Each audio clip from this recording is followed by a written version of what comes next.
This is the second time recording this because the last time I tried to talk, it took nearly like half an hour. I was getting given shit off Gray because she was like, "Oh, you should write things down before you like start talking about them." I was like, "Yeah, you're probably right." Cool, right? So this is kind of going to be like a light review of like how I do my own programming of, well, I say my programming is following a template that Paris Butler makes himself. He calls himself Bald Omni Man on YouTube. You should follow him. Blah blah blah. Anyway, he's probably watching this anyway. Maybe. Who knows? Right, cool. So yeah, props to Paris. He makes these bloody free templates that are like insanely good.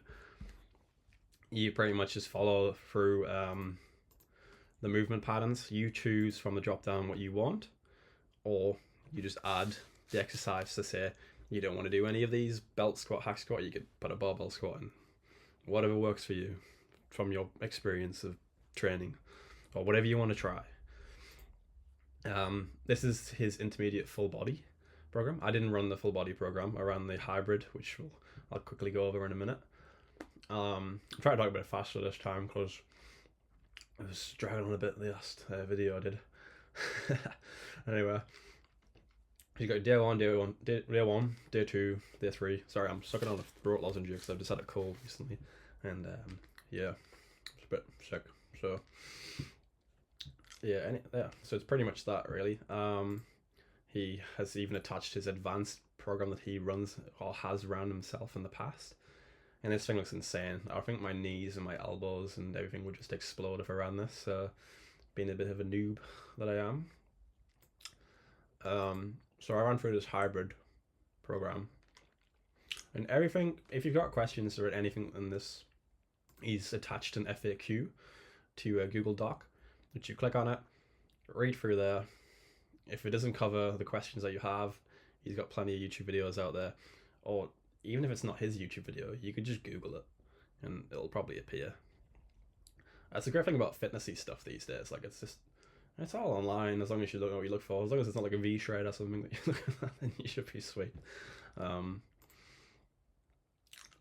cool. I'll go through what I did, what I learned from it, and the reason I chose specific exercises. So seat hamstring curls were there first, so I thought that was quite interesting why you did that before your squat exercise. Reached out to Paris himself, and he was like, "It's to warm your knees up." So I think it comes from a John Meadows thing. I don't know if you've ever seen John Meadows' YouTube videos. He was quite big on doing specific exercises before your main exercises. I don't know if I'm saying that right, but anyway. So say that you want to do some skull crushers with a barbell, and it can be quite painful on your elbows if you're not warmed up. So he would always do push downs to warm his elbow area up before he went and did more like fixed movements, which for me totally works. So I understand that. So doing this, it's the same for the knees. Did seat hamstring curls. When I got to the high bar squats, my knees were pretty much warmed, good to go.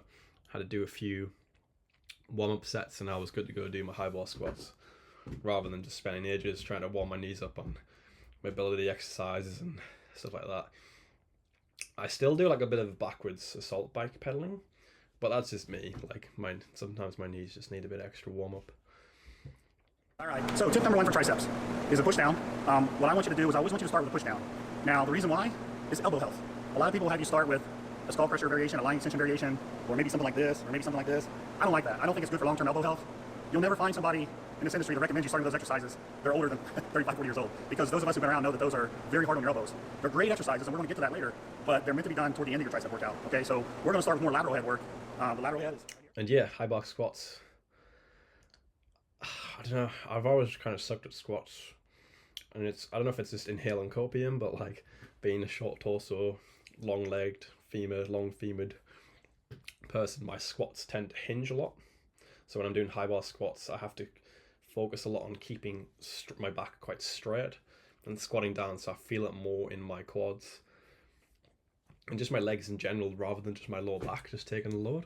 Like if I was a powerlifter, then yeah, fair enough. Low bar, fucking sit back like you're sitting on a couch and hinge the shit out of the squat, and you'd be sweet. But I kind of wanted to just grow my legs, so state calf raise, pretty self-explanatory. Got one at the gym. strict bent over rows. So I kind of wanted to do cable rows, but I was like, bent over rows is kind of cool though. And I wasn't doing deadlifts, so I was like, low back. Not that's really that much of an issue because I'm not like a super strong person yet, so I can kind of get away with just smashing my lower back a bit. So yeah, they were fun. Been doing those. Decline sit-ups, got decline bench at the gym, so just use that. Trying to use my spine. Sounds dodgy, but like more than my hip flexors. And when people do sit-ups, they kind of just use the hip flexors. It doesn't really hit like the abdomen that much. So I find when I was kind of just like trying to rotate my spine up like that, it was kind of making me really sore. So in the target area, so it was good. Close grip bench. Really enjoyed the close grip bench this time around. Never really done it before. Tried it once really close and it kind of hurt my wrists and everything, but kind of just like shoulders, but just outside my shoulders. So it'd be really good. And obviously me being long armed, it still gets my pecs a lot because look how far my elbow goes back behind my back. And it actually matched my strength pretty much to what my medium wide grip bench was in the previous program. So I was pretty stoked. Bodyweight pull-ups, I kind of progressed in them even though I was progressing with my body weight. My body weight was going up, but my pull-ups were still going up a little bit. Then I kind of stagnated, but they kept the same while my body weight was going up. So I see that as a win. Progressive overloading my body. Dumbbell bench. I kind of got strong in the first like 4 weeks. I don't know if that was like the newbie adaptations of it, but it kind of kept quite similar. I don't know if the close grip bench was kind of taxing me a lot, so my triceps and stuff were just getting fried. But yeah, going to switch it to incline next, which would be cool. Face pulls. Put them in more of a rehab movement. So I was doing them at first just as a rear delt replacement, and I was kind of doing them to here. But as I was getting stronger, I was kind of turning it more like just a rear delt kind of pull. Which is fair enough. Like, I was targeting the rear delts, but like I've got an old dodgy shoulder from another non-lifting injury that I need to keep on top of. So I will be including face pulls for one set in my next program after some rear delt work, just to get that what's it called, the rotator, external rotation, just to keep that healthy. Cable lateral raises, was doing them from behind the back for a bit of stretch, which was probably hitting my front elbow with the stretch. Not that's an issue, but yeah, it was a good exercise. Managed to progress on that. I kind of feel like I like the cable lateral stuff more than the dumbbells, just mainly of the tension and just the resistance profile of it, which is cool. Rope press downs, right? I'm getting a bit in now. 8 minutes. Oof. So I came into this program with a bit of tendonitis at the start, so I couldn't really do any fixed implements or like free weight movements to my triceps isolations. So I stuck with the rope press down. Man, this lolly. Yeah. And I would just kind of try and feel my triceps, kind of like the mind muscle connection, as the bros call it, I guess. And actually worked a lot. I actually learned a lot about my tricep isolation stuff. So I felt like when I actually focused on my triceps, like contracting and just kind of keeping the tension in it, and not really focusing too much on the lockout. I get the little bit of a lockout, like a soft lockout. Elbows felt great, and I actually started progressing with the press downs again. But it came with a caveat that I left them in a bit too long. I did the same tricep exercises for the entire program, which was 12 weeks. So on the 12th week, when I started doing row press downs, my elbow started hurting, and I was like, what the fuck? And I get a quick sip. And I was like, damn. So it was an overuse injury. I actually thought the tricep tendonitis was caused by using fixed implements, but I actually switched to the V-bar last week before I got sick, and it didn't hurt, so it must be an overuse thing. So what I learned was that I need to rotate my exercises for triceps bit more frequent, and yeah, so that doesn't happen again, because I did manage to get up to like lower reps. So I was doing like 8 reps and it wasn't hurting. When I know isolation is kind of sometimes the majority of the people kind of doing a bit higher reps, but sometimes I don't know. But yeah, so V bar, and I'll do that for 6 weeks, and I'll switch to the straight bar. Right, I digress. Reverse curls. Yeah, I actually really enjoy them because I've got I broke my elbow doing on a mountain biking accident about a couple of years ago, and the reverse curls actually kind of hit that like brachialis kind of like in the elbow area here, which is actually made my elbow feel fucking great. So yeah, I'm going to switch those over to hammer curls in the next program. Leg raises, self-explanatory. Neck curls. I did introduce neck curls, but I've been doing them at the house because yeah, just taking them easy, using little plates that I've got around the house just from old rehabbing tools. Paul Smith squat. Use a Smith machine. It's pretty stable. Just assistance exercise to my squat, and man, I do them like put my feet in front, like the way that Jeffrey Verity Schofield does them, and they're kind of like a hack squat style. And man, I just feel it all in my quads. And like being a tall person, you don't usually feel that much when you do normal squats. Well, I feel like that maybe because I haven't learned how to do them very well yet. But nah, that's a lie. Anyway, whatever. They definitely hit my quads a lot more than a standard squat, I reckon. So yeah, I was smashing them and progressing with them really well.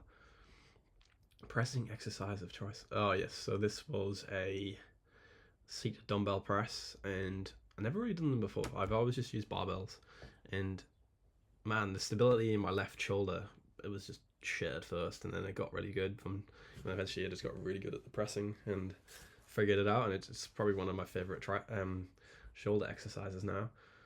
RDLs.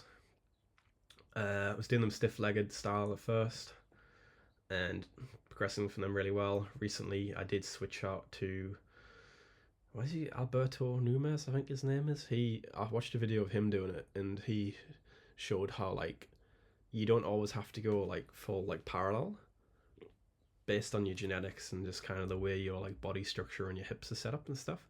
And he showed this little method of like how you would find where you would get your hamstring stretched before your lower back took over. And I tried that, and I was like, holy shit, that's I don't have to go that far down.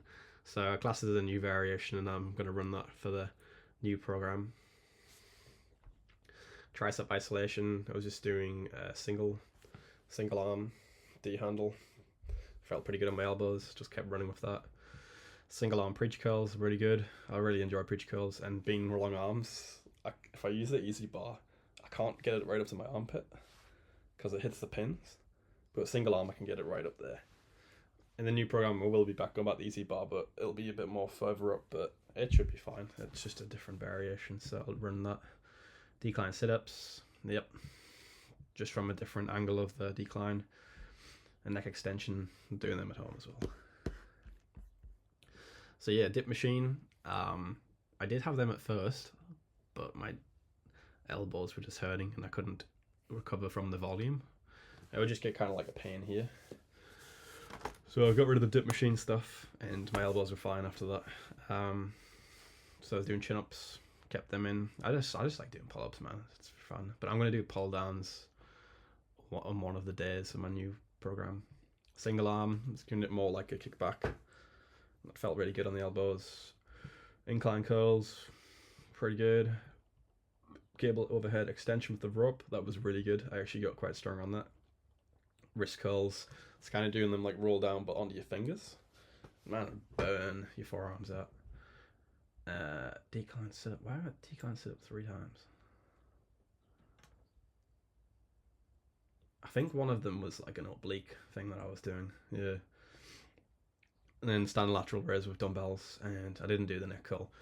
So this is what I wrote down here, but I was actually following a logbook, where I would write how I was feeling on specific exercises, and it would be a bit more detailed in this spreadsheet. As in, like, I'd write down the names of the exercises that I was doing, and I'd have like a pre-plan of what I was doing when I was going into the session. I feel like it really helped me, like just having the logbook. Not just like the tracking, just kind of more like how I was feeling on the day, and then I could write up the next program in the next week's selection of choices, and yeah, I kind of felt like it really helped me. So anyway, that's a quick breakdown, well, 14 minutes breakdown of what I did. Yeah, first time doing a screen recording like this, and my throat's a bit sore, so yeah, probably sound like a bit like an alien. But yeah, cheers. If you want to give it a shot, flick me a message and I can send you his templates. They're all free. Or you can probably just go on his YouTube channel and look up some stuff. I'd recommend. Alright, catch you later. I need a drink of water, so goodbye.